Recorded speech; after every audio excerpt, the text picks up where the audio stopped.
everyone, and a very warm welcome to all of you. Let me start today's proceedings by inviting our speakers, Mr. Paritosh Joshi and Mr. Partha Rakshit in front. I now request Mr. Walter Vieira, a trustee of Money Life Foundation, to formally introduce Mr. Partha Rakshit. It's a privilege to introduce Mr. Partha Rakshit, and he's been 40 years in the field of marketing and market research. There is a lot that I can say about him, but presently I'm making it very brief. He is an independent marketing consultant, and he was, until 2010, he was the managing director South Asia for the Nielsen Company. He is a graduate of the Bajaj Institute of Management and now would be 40 years of experience. I invite Rakshit to come and tell us his views on this. Good evening, everybody. It gives me great pleasure to address all of you guys here. The first one regarding fairness cream. Let me first tell the audience here that, besides those 4 chapters, we have actually, for a few categories, we have additional guidelines. One is for children under 13 years of age in terms of food and beverages, because this is a very important aspect of advertising, and we felt, and the CCC felt, that certain extra guidelines were required. So that was one category. The second category was in the automotive industry, and the third one is on educational institutions. So we have actually institutions, as a whole, education is, because there's so many ads offering 100% guarantee after you've gone through this course and so on, that one needs additional guidelines in terms of judging whether the advertising is as per ASCI's norms or not. So similarly, Sucheta, on fairness, we've now constituted a committee. I'm not sure whether you're aware of that, which will actually deliberate and put guidelines on this whole fairness aspect. Because again, this comes from the CCC, because the CCC says there's not enough guidelines for us to really judge whether the advertising on fairness is to be upheld or not upheld, and then the board gets into it. So that's to answer your question on fairness. On the question of financial advertising, so far the board has felt that the first chapter on honest or dishonest actually covers that. Financial advertising might be a separate entity. It involves a whole lot of money, etc. But the basic tenet of honesty or dishonesty applies as much to financial advertising as it does to any other. So we have not, unless the CCC actually says that it's required, look at a separate guideline for financial advertising. But we're certainly open to that. The third one, which is on this whole aspect of government advertising, I think Bharat has made it clear that government advertising on commercial aspects, which is, let's say, an ICICI bank, or not an ICICI, which is a private bank, or let's say an SBI, that would come under the remit of ASCI. Now, and the board has deliberated, there was a split in the board on this just a couple of months ago, is that the remit of ASCI, if you look at it again, Brahm, I would, as the founder, as the chairman who was actually integral part in writing this, is that the remit is given to us by the guys who are by the advertiser. So it was felt by the board that the government has not given us this remit. So maybe it is beyond the stretching ASCI's thing to say that we will be self-regulating on something who is not a self-regulator. The government is not part of the advertiser agency fraternity. So in that sense, we felt that it may be beyond the remit. So there was not a consensus there, but the majority of the board felt that. So that's where we are today. So, we've got veterans of ASCI sitting right up front here, but at the back, how many people have heard of ASCI? 1, 2, 3, okay, not bad, pretty good. Okay, so it's about 20%, I'd say, 1 out of 5. Not bad. We've got a way to go, but it's getting there. So what we've got in store for you today is to give you some idea of what ASCI is all about, and I'm going to be very brief about that. But more interesting would be what Paritosh is going to say, which is to give you some examples of what constitutes bad advertising, or advertising which is against the grain of ASCI, and how we as ASCI try to get people to go to the right path. So my part is really to tell you a little bit of what ASCI is about, how it started, and so on, and I'll take just about 10 minutes to do that. So the Advertising Standards Council of India, as you can see from this slide, was formed in '85, almost 30 years ago. And it is a self-regulatory body. Now that's very important, and that's why I put it in red there. So there could be bodies which are, which the government actually, like the censor board perhaps, is a good example where the government has actually got people to, have appointed people to look at films and see whether they are up to the mark in terms of their standards and so on. But self-regulatory means that the very people who create the advertising are the people who are ensuring that the advertising meets a minimum standard. And the minimum standard is in terms of decency of advertising, ethical advertising, and it's to see that the advertising is of fair play, and it's not deriding any particular group or any particular competitor. So the overarching goal of ASCI is to ensure truthfulness, honesty, and decency in advertising. Now you can see here, I've written here that there are three important sectors which constitute ASCI. The advertiser, who is actually in a sense the person who is most involved in the advertising because it's his product or service that is being advertised, the agency which actually creates the advertising, and the media, whether it be the publications or the channels, which are actually the instrument by which the advertising is getting across to the consumer. So all these three segments are an important part of ASCI. If we had just one of them, probably wouldn't be as good. But all these three sectors constitute a very important part of ASCI. The subsidiary goal, which is, I would imagine, is a byproduct, is that it also helps preempt government or political interference. You know, if you regulate, you self-regulate, and if the self-regulation is good, then the government will not be disposed to come and put its little bit of, interference into the advertising, like what perhaps might happen in censorship of films and so on. So it's important that there's no political interference in the industry. So it's an important goal, but it's not the reason, the raison d'etre, if you like, of ASCI. Raison d'etre is to ensure truthfulness, honesty, and decency in advertising, but this is a subsidiary byproduct of ASCI.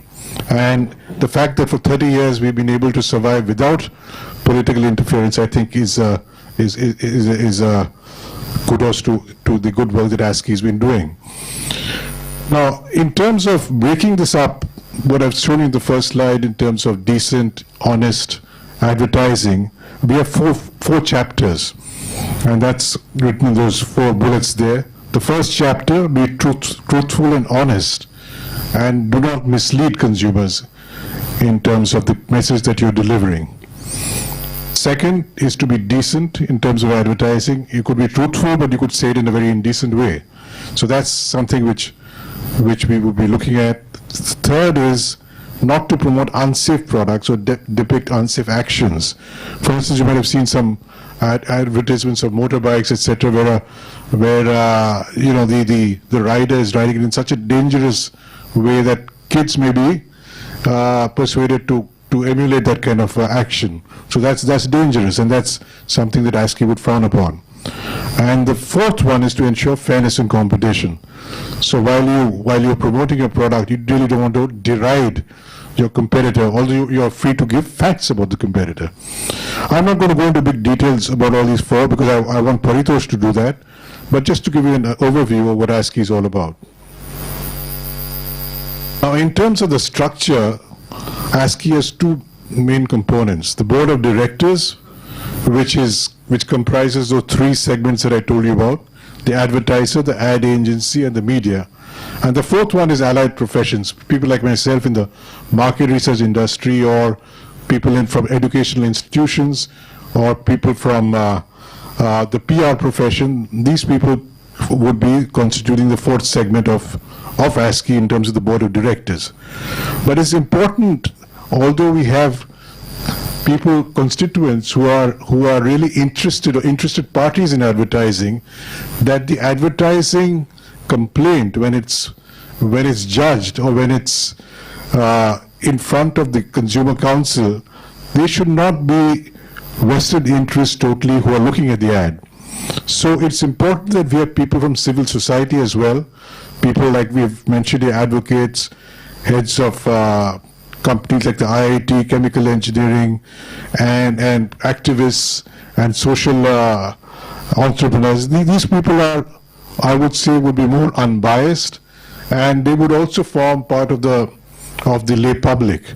So it's important to have people in the Consumer Complaints Council, the people who actually look at the ads and say, yes, this ad is something which is against the ASCI code. And these people should not be people who are only from these professions, because you might then argue that they have a vested interest in keeping the ad alive, even if it doesn't meet the standards that we advocate. So we have people from industry and we have people from civil society. And earlier we used to have just one Consumer Complaint Council, and they used to meet once a month earlier, now once a fortnight. Now we've got so many complaints coming in that we have actually subdivided this into 2 CCCs. So they meet every fortnight and they look at ads, and I'll go through the process with you. Just before I do that, let me also say that the concept of self-regulation in advertising is not unique to India. It's something that is practiced in at least 70 countries, right? And what we have done in ASCI is, when we first started ASCI, and we have some of the founder members here, including the founder chairman, we looked at what was happening in these countries outside of India, and that the best of all that has been inculcated and put into our codes. So it's not something which is peculiar only to India. Now, these are some of the countries where we have self-regulation in advertising. As I said, there are 70 countries. I just put some of them here. And you can see there's a wide spectrum, right from the largest, most developed countries to some of the less developed ones. Okay, so how does self-regulation work in India? So when a complaint is received, and you as a lay consumer could give a complaint, or it could be an institution, like an educational institution, or it could even be the government. Sometimes the government gives ads to us which they think could be violating ethical standards in advertising. So it could be an individual, institution, or a government body which actually says, let's look at this ad and see whether that meets ASCI standards. It comes to ASCI, and I'll come to how you can actually approach ASCI in a separate slide. And then the ads are put forward to the CCC, the Consumer Complaint Council. And before that, let me just say that first, the advertiser is given a chance to respond to the complaint. So he or she, the advertiser would then give his reasons for why they think that the ad is appropriate and so on. And then with that, it would come to the CCC, and the CCC would deliberate upon that and finally give their verdict whether to uphold or reject the complaint. If the complaint has been upheld, then it goes back to the advertiser is told to remove the ad. And it also goes to the media, which is something which we've done more recently. So let's say the ad is in the Times of India.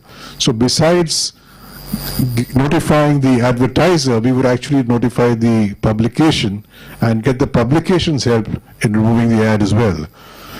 And that works very well for smaller advertisers, who some of them, particularly in the field of education and in health, you might have seen all kinds of small 10 by 1 kind of column ads, which are some of them are quite reprehensible. So we may not even be able to trace the advertiser, but at least we can notify the media, and we get the help of the media to remove the ad subsequently, so subsequent insertions don't happen. The other thing that I've got here is something called NAMS. It's an acronym for, it's actually, you must have heard of TAM, which is the Television Audience Measurement Study, which does TV ratings. So because they do TV ratings, they also collect data. They actually have physical, a library of all the ads which are produced in India, both in the television and in print. They actually keep a recording of that.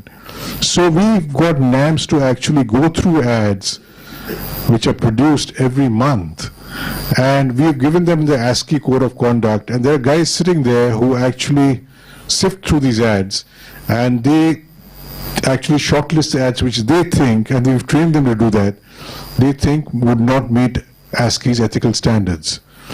Now that has been a huge fillip in terms of ASCI, because as consumers, as I said, here you've got about 20% who are aware of ASCI. How many of you would actually bother to write to us even if you found an ad was offensive, unless it really perturbs you?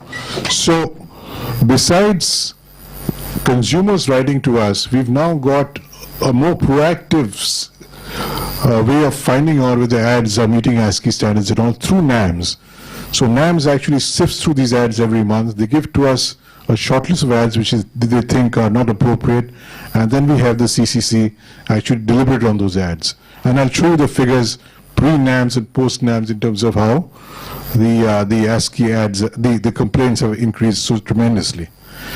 Now, after that is done, and if the ad has been upheld, as I said, we write to the advertiser, and the advertiser hopefully will remove the ad from henceforth. But even if he does not, mind you, this is a self-regulatory body. We don't have any judicial powers as such, except in the case of television. Because under the Cable and TV Act, we have been empowered as ASCI to actually get those ads removed if an advertiser does not, does not do so on their own accord. So we have some teeth as far as as TV is concerned. In press, we're still trying, but it's a long haul, and let's see how it works. Even TV took us a very long time to get there. But in general, I would say more than 90% of the times when ASCI says that this ad should be removed, the advertiser actually removes it. So that's a great achievement, I think, as far as ASCI is concerned. The reason, I'll come to it a little later.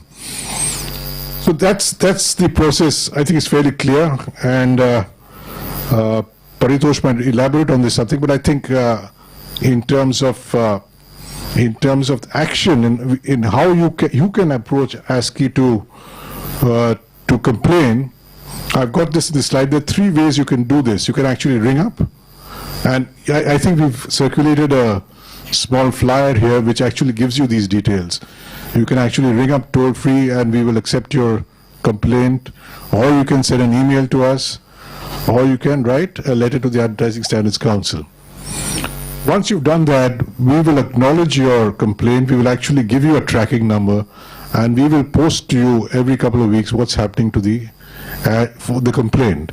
And within a month, you'll know whether your complaint has been upheld or not. So that's something that we've done now, I think over the last 1 year, which actually helps the consumer figure out whether any action has been taken on his complaint, thanks to online. So how does self-regulation work in terms of that 90% that I told you? 90% of the ads I mentioned to you, actually the advertiser removes the ads when ASCI says so. The reason is quite simple.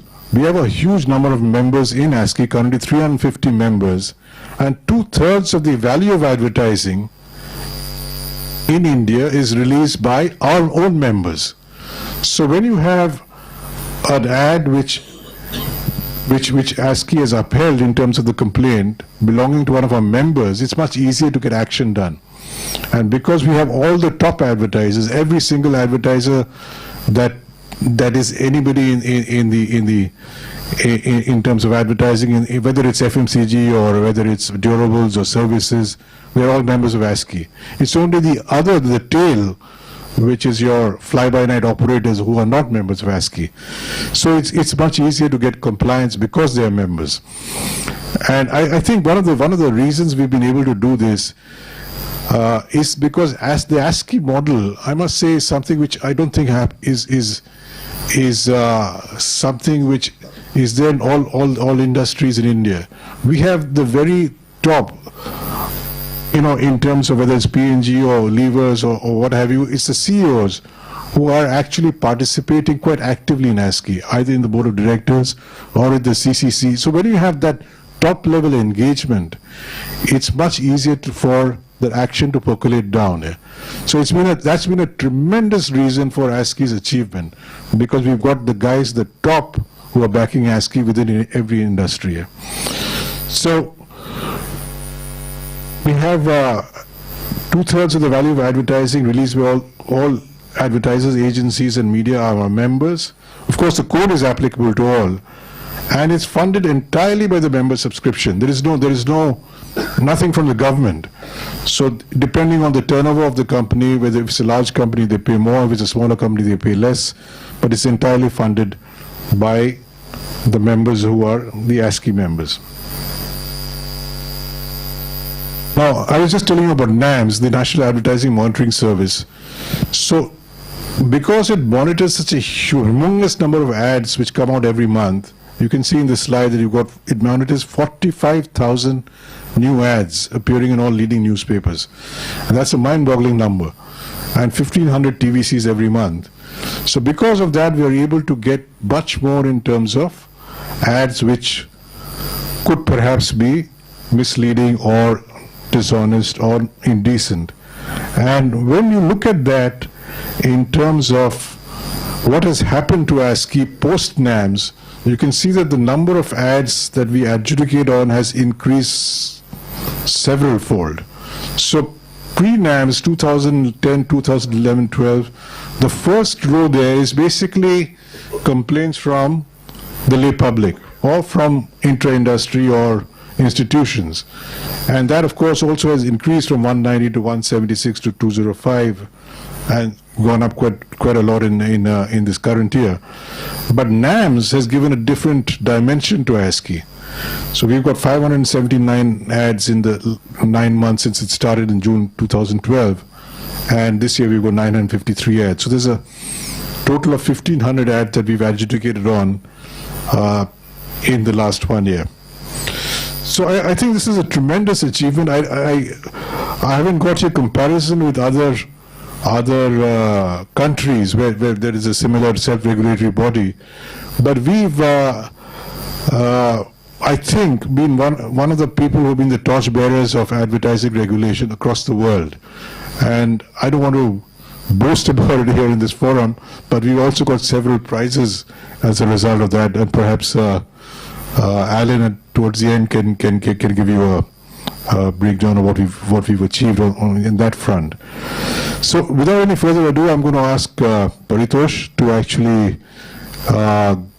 look at those different chapters, the first 4 chapters that I mentioned in terms of types of advertising, and show you how we go about first adjudicating ads and give you a flavor of which ads we find as ASCI are not up to the mark and what has been happened to those ads. Thank you very much.